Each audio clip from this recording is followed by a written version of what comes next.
So Christmas is right around the corner, and we all know what the best part about that is. Celebrating the birth of Jesus Christ with your friends and family. No.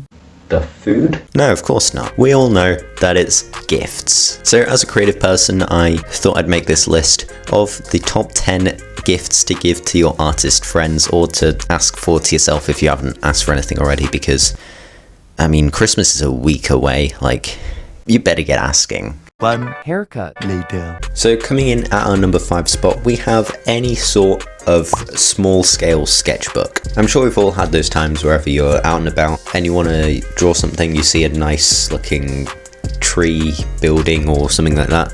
Then you realize you don't carry your sketchbook around with you because it's too big. And while it might be good for more detailed or finished drawings, it's not good for just quick study sketches or anything like that. And that is where this comes in. So any sort of A5 sketchbook, if you don't have one already, then I'd highly recommend getting one or asking for one or something like that, as they are so useful when it comes to doing anything where you're out and about and you don't have as much space as you would have liked. Oh my god, I got something in my eye. So that is why I'm putting these at number 5. It doesn't have to be any sort of specific brand. For example, this one. But the thing is, I'm not going to be using any heavy kind of materials on this, so it doesn't really have to be anything special. So I consider this my number 5 gift idea. Coming in at our number 4 spot, we have these markers right here. Now, in case you don't know what these are Posca paint markers. But basically, instead of any sort of ink or whatever else you'd put in a pen, these are filled with acrylic paints. The main brand is Posca, as you can see here. This is popularized by many customization YouTube channels. You've probably seen a few of these around from creators like CHC. I'd recommend this as a gift to any artist who's into custom products, as a lot of the time custom products are quite expensive and a lot of companies don't even make them. So it's good to have these around if you want to add your own touch to it. Now, the reason I'd recommend these over paints is that despite not being able to mix them, they do offer a lot better control as they're in a pen form and they have a fine tip instead of using a brush, which can be a little bit more unpredictable, but many people prefer to use that anyway. Now, these pens can be quite expensive, however, I'm sure you can find a less well-known brand or even off-brand markers which will be a lot cheaper. Coming in at our number 3 spot, we have these touchscreen styluses. Styluses? Stylized? So I'm sure we can all agree that one of the worst aspects of digital drawing, especially when it comes to drawing on your phone or an iPad or whatever like that, is using your finger. Now, sometimes there's too much friction, so it's a bit weird. Using your finger's not as stable. You can't get as precise details, anything like that. Now, I don't mean getting one of those cheap, tiny little styluses that you get for free.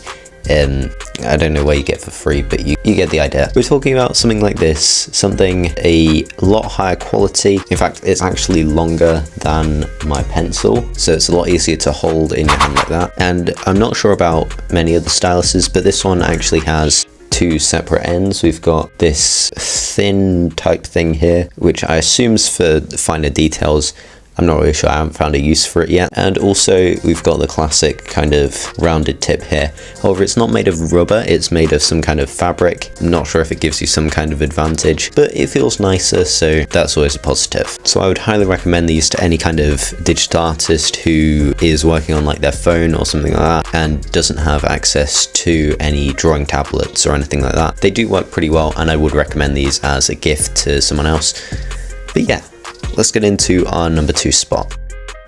Coming in at our number 2 spot, this is a little bit different from the rest of them. It's not strictly art based, but it's more of a decoration for your room / office. And I find it just adds a nice little touch of your geeky personality, as I can assume most people watching this will probably be comic nerds. And so I find that collectible figures like these, Funko Pops, and just any other figure like something like that, I feel like these add quite a nice touch to any kind of workspace. It can add a bit of colour, especially if you're the type of person to have a specific colour scheme for your whole area, as you know, many of these come in certain colours. So I'm sure you'll be able to find one that matches your specific colour and your video game, comic, movie interests. You know, they are durable, high quality for the most part, and everything about them just looks really nice and clean and will add a nice little bit of personality to your workspace. And coming in at our number 1 spot, we're back to something more artistic.